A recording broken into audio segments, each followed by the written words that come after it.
Salam perubahan. Saya Agus Budi Utomo, praktisi analisis kebijakan publik dan dosen dunia maya. Presiden kita sedang menarik investasi besar-besaran dari Amerika dan dunia. Tujuannya satu, Indonesia menjadi negara industri.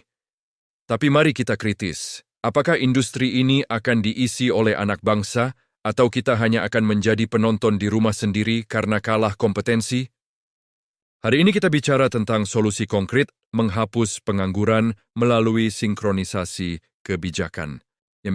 Dalam teori Max Weber, birokrasi harus memiliki spesialisasi dan kompetensi.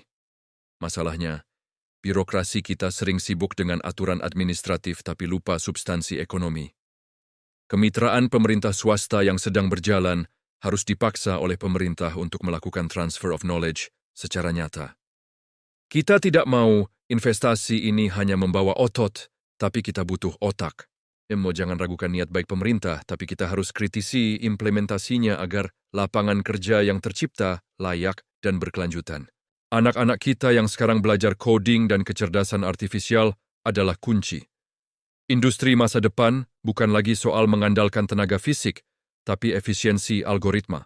Inilah solusi komprehensif yang saya tawarkan. Kurikulum berbasis KPS. Perusahaan Amerika yang masuk harus wajib bekerja sama dengan institusi pendidikan lokal. Standardisasi kelayakan. Penerimaan penghasilan harus sesuai standar pasar global, namun tetap memperhatikan kondisi domestik. Digitalisasi dari pesisir. Kita siapkan talenta digital dari pinggiran agar mereka bisa mengisi posisi strategis di industri ini tanpa harus meninggalkan akar budayanya. Kita sambut produk global, tapi dengan aturan main yang ketat. Label halal, standar keamanan, dan pengawasan ketat adalah benteng kita. Sebagai negara penerima, kita punya hak penuh untuk menentukan standar apa yang aman bagi rakyat kita. Ini bukan hambatan perdagangan, ini adalah perlindungan kedaulatan. Jadi ketika investasi masuk, lapangan kerja tercipta, dan produk luar masuk, kita sudah siap dengan benteng pertahanan yang kokoh. Indonesia maju bukan sekadar mimpi. Itu adalah hasil dari kebijakan yang tajam, kritis, namun tetap memberikan draft solusi.